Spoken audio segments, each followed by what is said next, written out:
Okay. Okay. So we're live on YouTube now. Okay.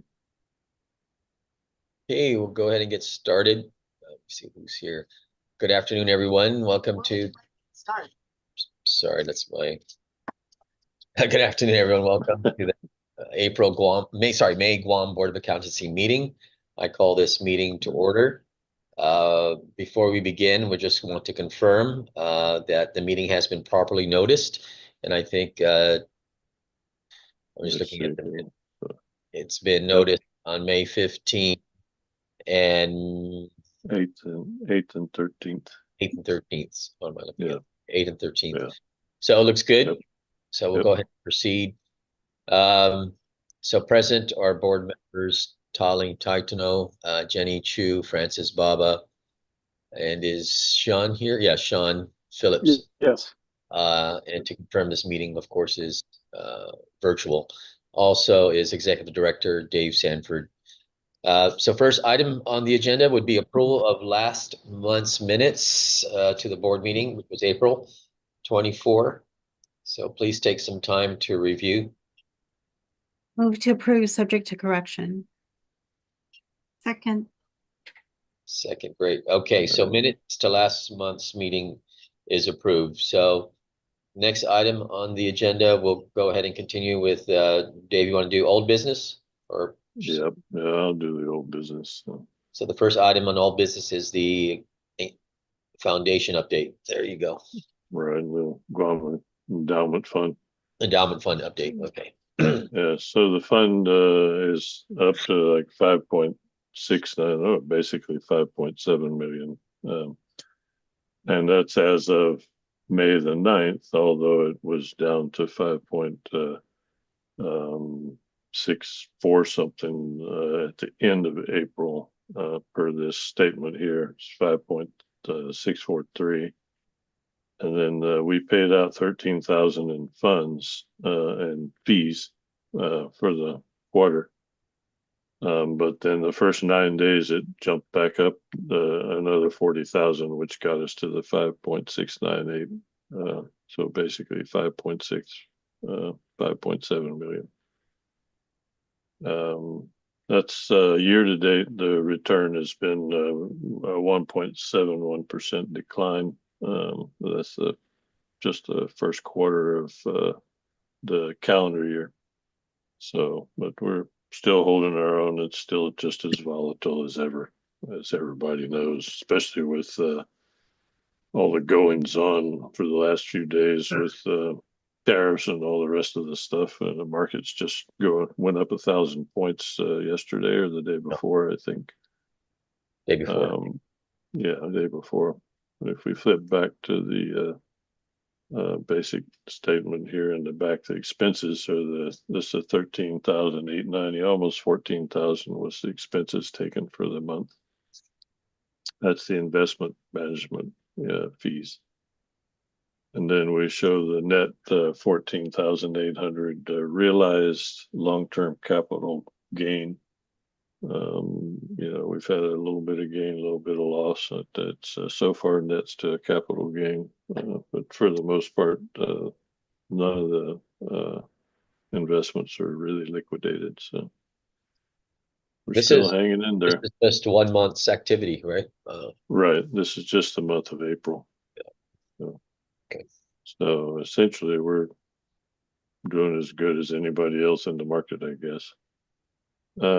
I did get a request just yesterday. I think I got the email yesterday or the day before from Katrina at the Endowment Fund.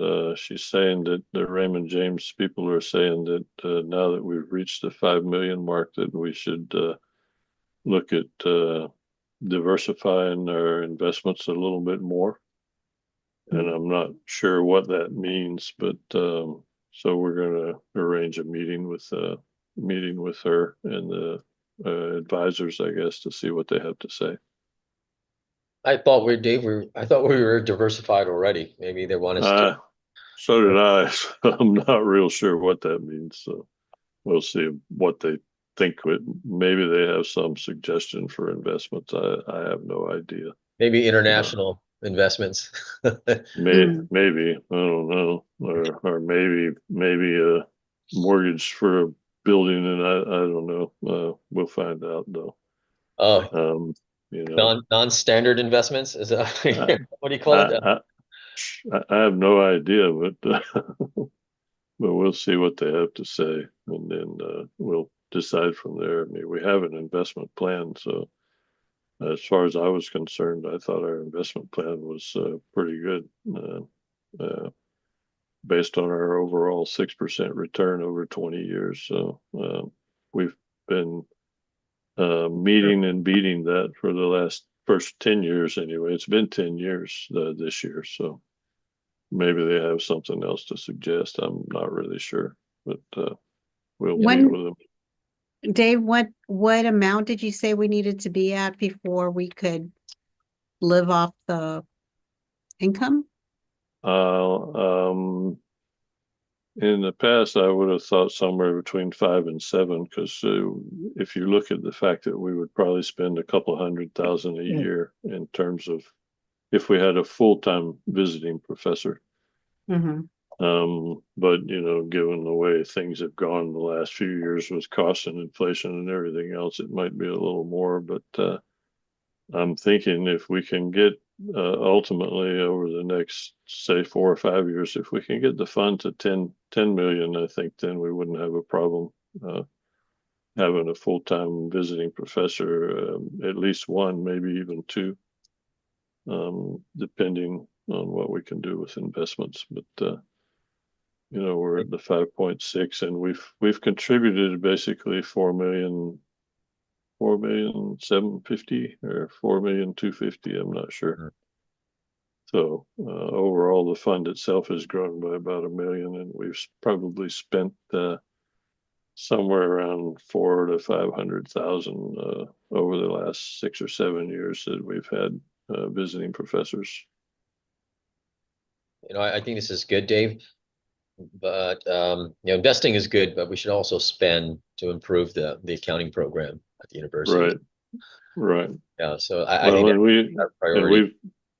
You're right, and we've been amenable to doing so. It's just been a matter of getting the university to find the people they want and when they need.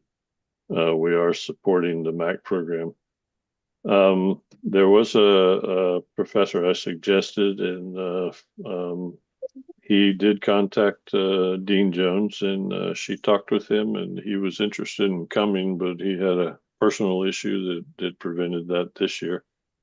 So he recommended another one of his colleagues, and that colleague did talk with Dean Jones, and I think they also talked with Martha and this guy, and he's a professor in Washington. I forget. I don't know if it's Gonzaga or not, but he's a professor, and then his wife is also a professor.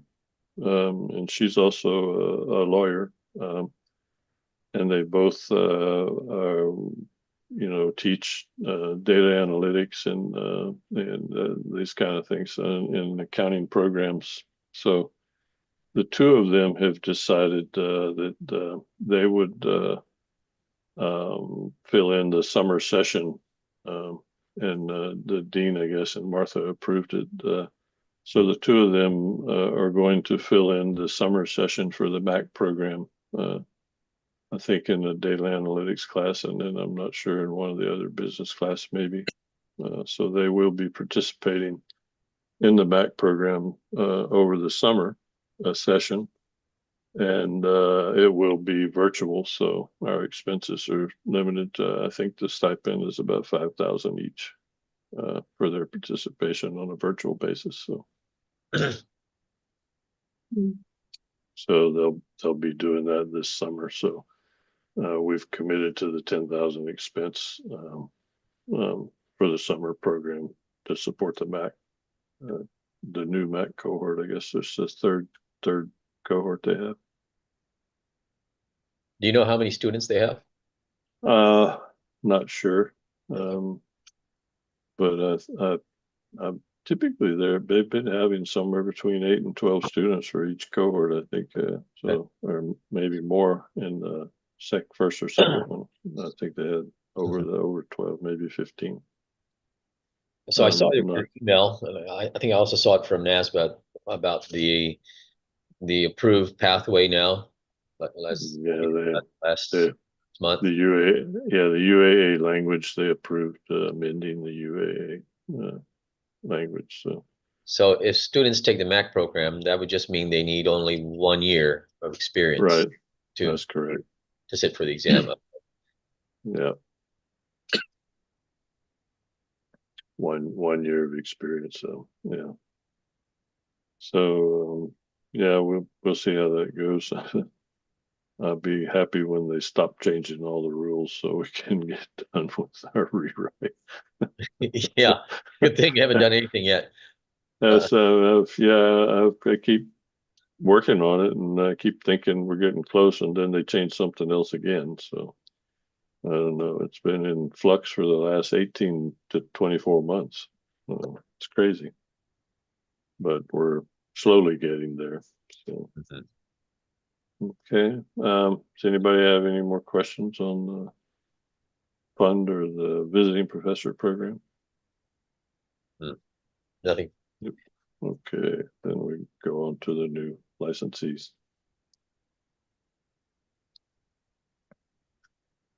Next on the agenda. Also, next item is the applications for initial certificates and licenses to practice. Right, and we have one Yeah. from Saipan now. So Yes, Saipan. He works for our Saipan office. We hired him from the Philippines. okay. He was actually doing what do you call it, remote audits for some small CPA firms in the US. Oh, okay.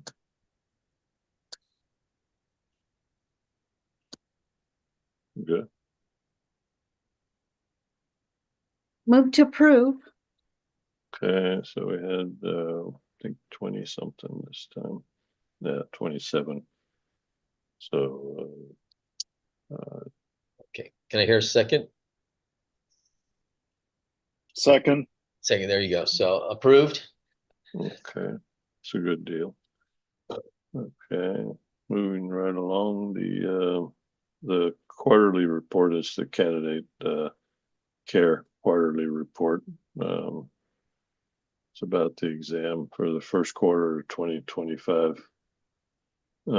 It's typical. Actually getting a little better. They only had 102 total issues, and only 21 of them, so basically 20% of them was still technical hardware and software, but otherwise candidate error is actually the greatest issue they had, which is typically the case. But they did have to give 18 retests,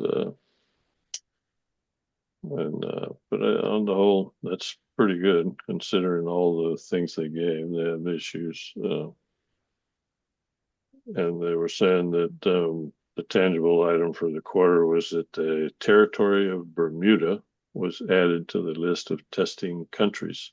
Bermuda. Interesting. Okay. Yeah, so yeah, I guess you can test in Bermuda now, and then and they've also introduced the Power BI, which is Microsoft business reporting modules, the system they've implemented during the quarter for boards that can access this data and produce our own reports. But I'm not sure that's very effective from our perspective. It's not going to make a whole lot of difference. Based on the reports we get from them, we pretty much get what we need at this point anyway. Unless somebody can come up with new reports they want to see, I'd be happy to try and create one. But this is we'll move into the Guam, the 2025 Q1 report from the exam results. And see if I can get this to come out a little bigger here.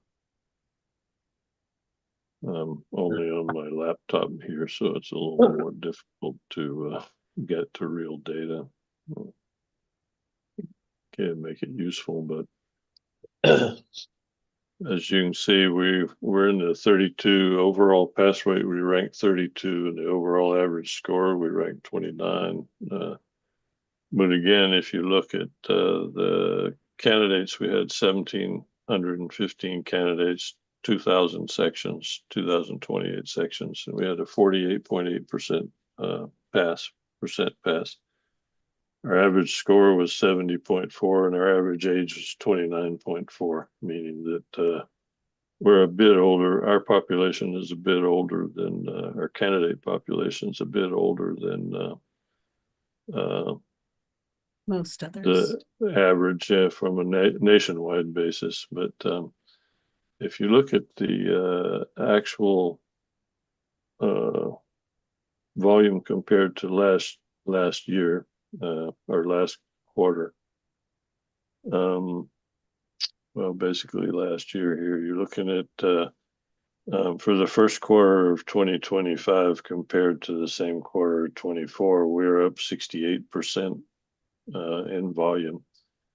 And if you're looking from the previous year, you're looking at a 4.1% increase here.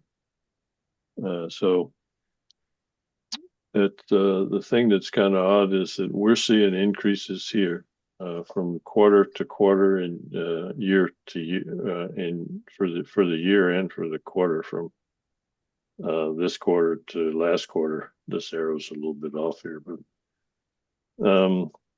and that's opposed to the nationwide results, which shows a decline in both of these numbers from fourth quarter of 24 to the first quarter of 25 versus, and the first quarter of 25 to first quarter of 24, both were declines on an overall nationwide basis. So we're still showing increases. Let's see. And then the next most relevant information I have, it's easier to do this. This is our first time results, which we had a little bit higher pass rate from 48.8 to 52.4, but our average score was roughly the same, but the average age was down a year. So our first time candidates were on the average a year younger than the overall. And then if you look down here, we still are at a 61% of our candidates are enrolled or other, so they're finishing their education. They haven't actually completed all their education yet. So that's a little bit telling that when you look at all the information, and this is the nationwide information.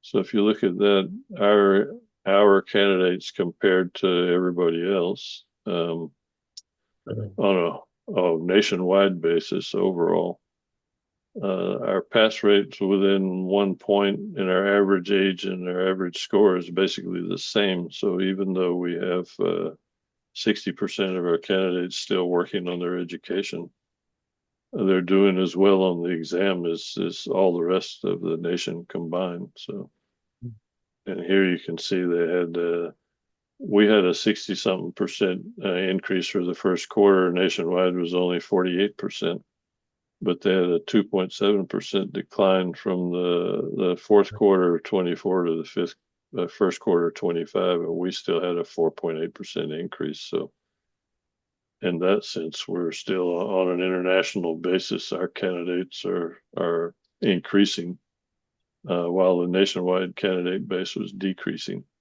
So, but on the whole, let's get back down here. You'll see that their first-time candidates had a 55% pass rate, but the average score ours was within 1 point of the overall first time for them, and the average age was basically the same, 28. And then you have to consider that 99% of our candidates are English as a second language. So I would say we're doing as well as any other jurisdiction overall. And their enrolled other is only 21% versus our 60%. So I think our candidate population does as well as or better than in most instances than any of the other jurisdictions. We ranked again number 5 next to California. Let's see. It's easier if I just page California, New York, Texas, Sure. and I missed one here. So I guess we were number 4 because it's New York, Texas, California. Typically, I think Illinois is usually a little close to us or a little higher, but we beat. So we rank number 4 in total volume of test sections for the first quarter of 2025 also. So, but our pass rates and our average scores are within 1 point of all the rest. So, and it's actually, ours is a lot higher than a lot of the other ones. I mean, our pass rate's better than California. So I don't think there's any issues there with our candidate base. And our candidate base continues to increase, which is good for us. So, anybody have any questions about the exam performance for the first quarter? Any updates on the UOG taking over our test center, or we're status quo? They're working on it. We're working on it with them, but Dr. Jones has been meeting with Randy, and I just got an email a few hours ago. She wants to have a meeting next week, I think, John. She and Randy sat down and worked out the revenue forecast based on their history over the last 3 years for what they've done with the basic exams. They think that they can continue and what they can potentially do with one section or one testing environment, I guess, or I don't know what we call it, but the one room and it would be the 21 seats. We looked at the test center as it is today, and there's and Randy talked to the landlord, and it seems pretty viable to be able to put up a few walls for a minimal expense and reduce it to the size of basically one testing room. And have enough room for the locker, et cetera, for people coming and going, but they'd have the 21 seats that are there now. And that would reduce the rent to a more viable amount on an annual basis, because that's basically been their biggest expense. They have a huge amount of space they don't need to do the volume they're doing today. So, and they did some estimation of expenses, and I think they're thinking that it can get to at least a break even and probably a reasonable, not a substantial amount, but a reasonable amount of profit from a beginning basis. And I know that Dr. Jones took the UOG Research Corporation manager, it's Mr. Moore, I think. She took him to meet with Randy and review the Kathy test Moreland. center. Kathy Moreland No. isn't there anymore. No, I think she retired. Okay. But this is whoever took the responsibility for the research corporation that they created. And they looked it over, so they've been working on the business plan. So are there substantial numbers of other tests that those guys give, or is it mainly the CPA exam? No, there's a lot more other tests than the CPA exam revenue is less than maybe 15% of the total revenue they would have. So are they taking all of the tests? Right, they're looking at giving all the tests that they can, and there's other tests that they can give, but I think Randy has some ideas about how they might promote some of the tests that are available to Filipino and Korean candidates that would make it a little more viable. So, Yeah, Dave, I think it was clear that they need all the tests they can get. right, If they yeah. were only going to get CPA exam tests, they wouldn't go for it. No, well, if they only were doing CPA exam tests, they wouldn't have enough to pay one employee. So, One employee, yeah. not at this point. They're only doing a couple hundred sections a year. So, but I believe they've put together a basic revenue plan and they're thinking of maybe they would have 2.5 FTEs, and looking at basic salaries. They think that they can make it maybe a viable operation.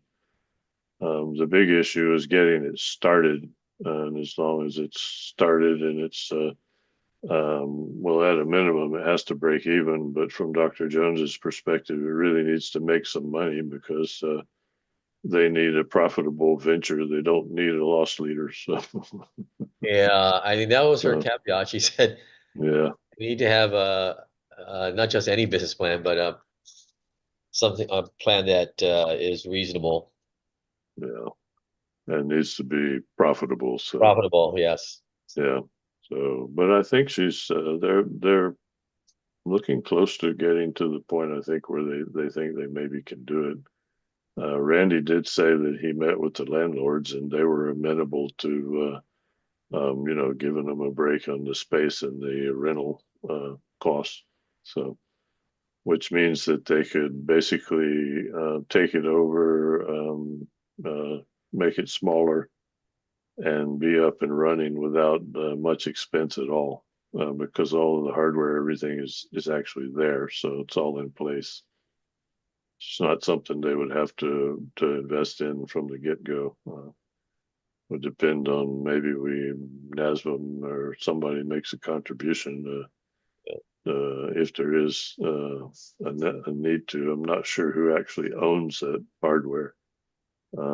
As Randy mentioned, it maybe Prometric actually owns it already. So, don't know what the arrangement was between NASBA and Prometric, but it seems to be looking viable. It's just a matter of fleshing it out, I think, and that's why she wanted to meet next week.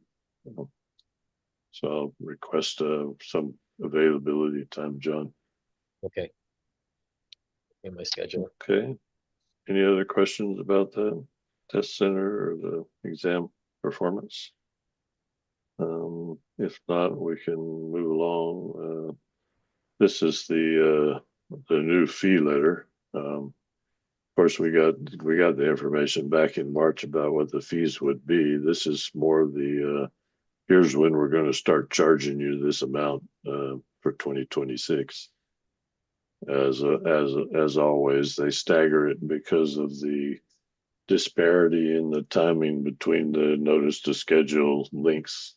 California and Virginia have longer ones, and everybody else has 6 months. So they're going to start charging in July for California and Virginia, and everybody else August the 2nd. The fees will go up. So any notice to schedule that's booked and paid for after August the 2nd, from our perspective, will be paying the new fees. Just not that much of an increase over the previous fees. So it's just an announcement for everybody. With as usual, they send out notices to all the candidates via social media and website and everything else. So, and that kind of brings us to the financial statement. I can make this smaller here. Still see the numbers. which is estimated for this month. I had to estimate the application fees and the test center fees because there's a lag of several weeks when we get the information from NASBO. And our meeting this month is, of course, on the 15th, which is about a week sooner than normal. So it's the way the calendar falls. But I think my estimates are based on just basically a standard regression analysis over the history for the last 18 months. So I think it's reasonable. And that puts us in the realm of probably going for somewhere between 720 and 780, maybe 800 in total revenues. It's hard to tell, but I'm pretty sure we'll at least meet our individual licensing and certification fee levels. And then we're going to exceed the application revenue at this point, the rate we're going. So I think we're fine, even with our contribution, the 200,000 contribution. We should still wind up with some excess revenues, probably 50 to 75, 80,000 in excess revenues, as long as things kind of hold steady. We will have, because my contract is, this is the third year, ends on September 30th. We need to do the first amendment renewal, which would require us to we have to renew for the wage determination. We have to look at the new wage determination for the salaries of the staff. So there'll be a little increase there, but I think I accounted for that in the budget. So I think we should be okay. We should wind up, I'm thinking somewhere around 50 to 75,000 in net excess revenues overall. At this point, if you take out the 200,000 contribution, we're 144 in excess revenues. So even with our contribution, we should be fine. So far, everything's on track. I don't anticipate any major outlying expenses, with the exception of one thing we need to plan for, maybe a little bit of legal expense, because I'm working with Joe McDonald to do the rewrite of the law and stuff. So we have a few bills there. And then we may have some issues with a licensee who seems to have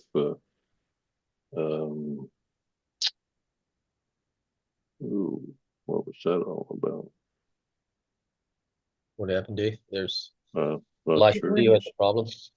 Some went to sleep. That's crazy. You can still see my screen or no? I can see it, See the you. balance sheet or income Yeah, statement budget. Yes. the whole thing or just a part? Your whole screen. All of it. Okay, because I'm seeing a big green line that's only showing the upper left corner of what I'm normally sharing. But I only okay. see Dave. I don't see his screen anymore. Really? Yeah, let Yeah. me check Dave, since there's a new chairman of appropriations, or I don't know what they call it, have they reached out to us to no. get testimony Well, or anything like that? no, we did get we got the notice of the, turn in your budget notice, which of course we always do in January. Can you see it now? Okay. Yeah, I see it. Okay.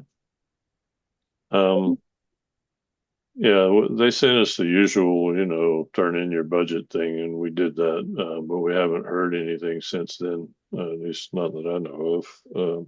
And we haven't been invited to a budget hearing in the last 4 years, so they just kind of, Well, I was just guess, wondering, since they have a new group, but right. But I guess since we don't need any of their money, they just kind of put us in the special revenue fund section and leave us alone. So Mhm. at this point, I haven't had anybody ask Hey, for Dave, what anything. other special revenue funds are there?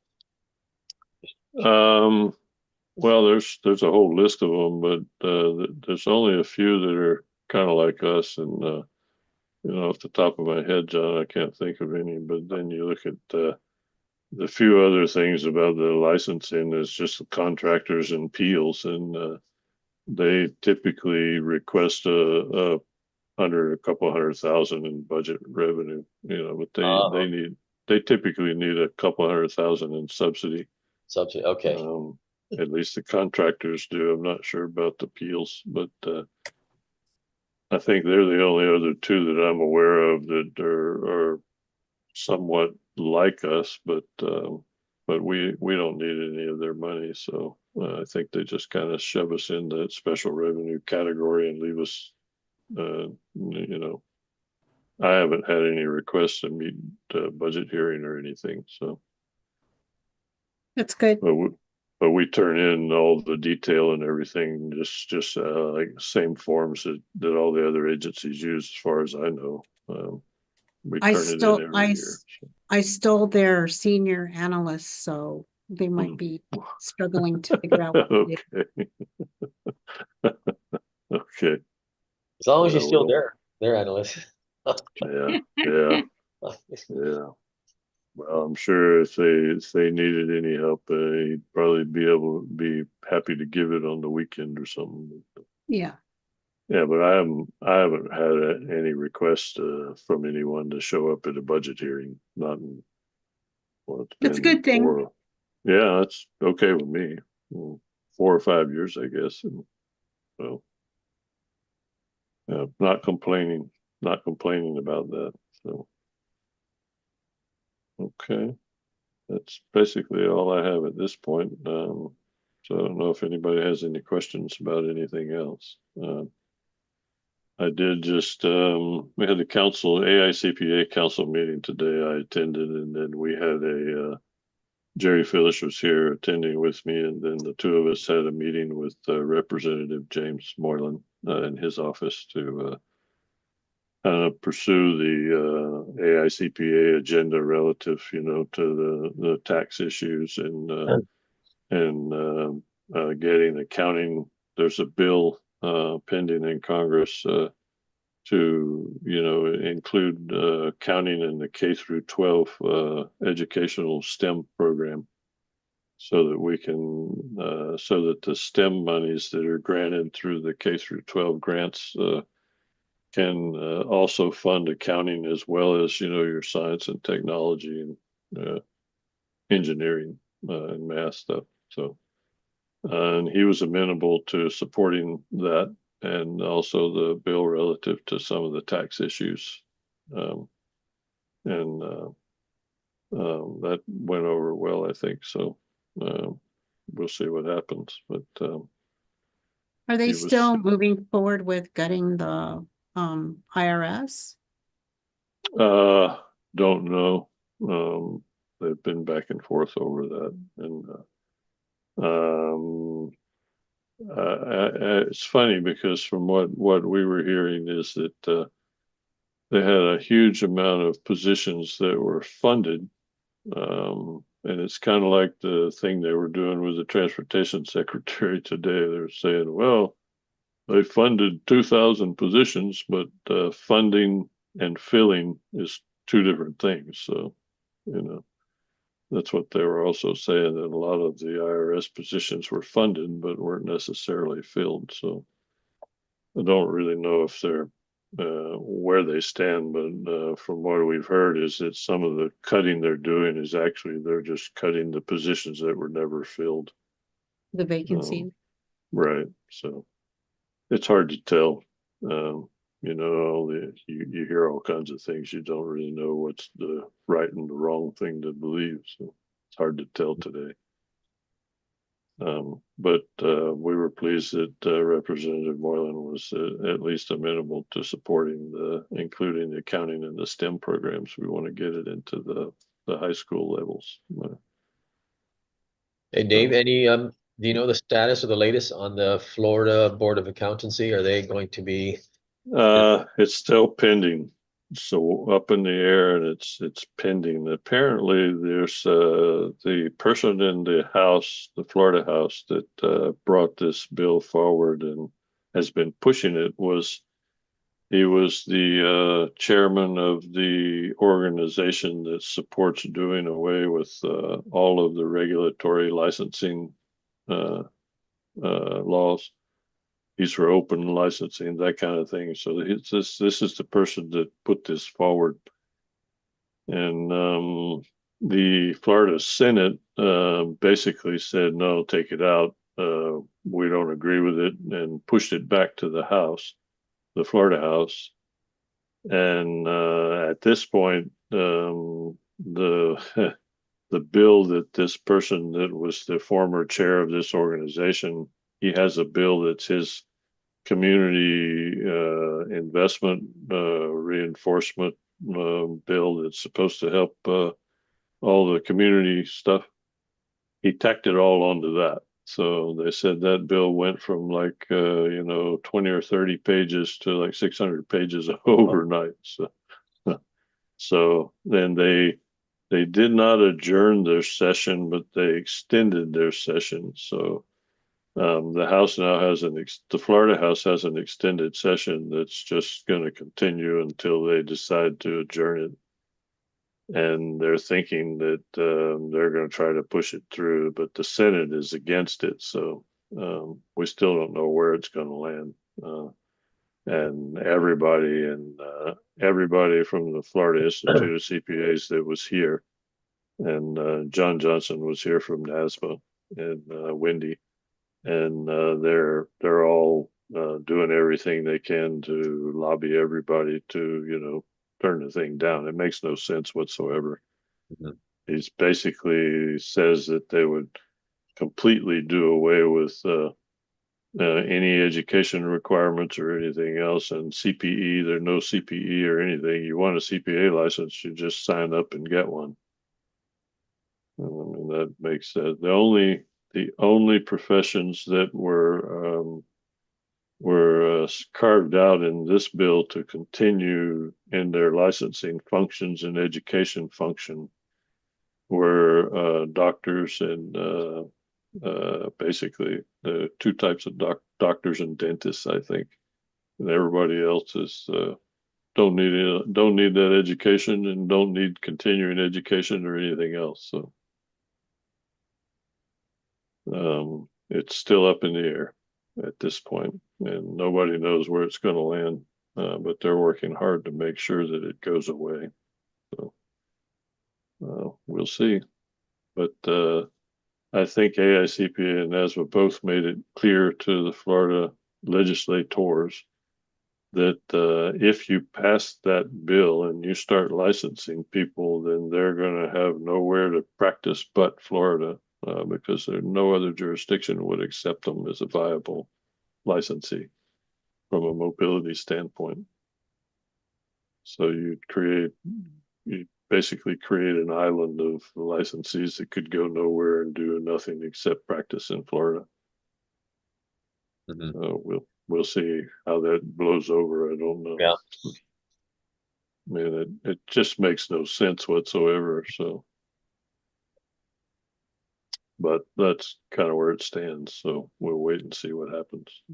Okay. Anyway, does anybody have any other questions? Nope, nothing for me, Dave. I think this is good.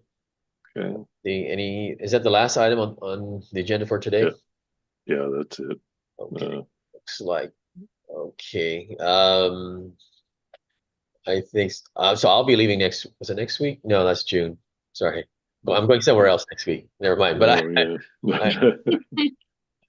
am going, fortunately, NASMA approved 2 scholarships, but so I did get Yeah. one. So I'll be going, not next week. No, it's June the 15th, I think. 13th or 15th is the meeting. I think I leave the 16th of June. I think which is a Monday. Right. Okay. Yeah, we'll probably wind up having the June meeting, either virtual meeting or we can waive it and have skip it and have a July meeting if you want. It might be good to postpone or just cancel the June meeting since June is the heavy month of renewals, license renewals, and I'm sure our staff would appreciate not having to worry about having a meeting in June. Yeah, I think they're also looking forward to the automatic license for the digital Yeah. license renewal. Yeah, we're working on that one. So, but have to get out some. We're gonna have to probably publish some information about that. So, but if the board's amenable, then we can cancel the June meeting and basically just plan to do everything in July. That'll give the ladies enough time to catch up with the renewals and the new licensees. I don't have any issues with that, and if the other members are okay with that, it's fine. Okay. I'm good. Okay, June's usually a vacation month anyway. Some physically and some mentally and some both. Okay. Sounds good. Move to adjourn. Oh, okay, thank you, Francis. I had Second. a motion to adjourn, Yeah. a second by Second. Darling. Okay, meeting Okay. adjourned. Okay, well, appreciate it. I'm gonna go take a nap now. It's Yeah, okay, good night. Have a good sleep. well, it's almost 3 a.m. So yeah. Wow. Have a Okay. good rest. Okay. Okay, good Bye, night. everybody. Good Bye. night. Okay. Thanks Thanks. everybody. Okay, Goodbye. Bye now. Bye now. Bye.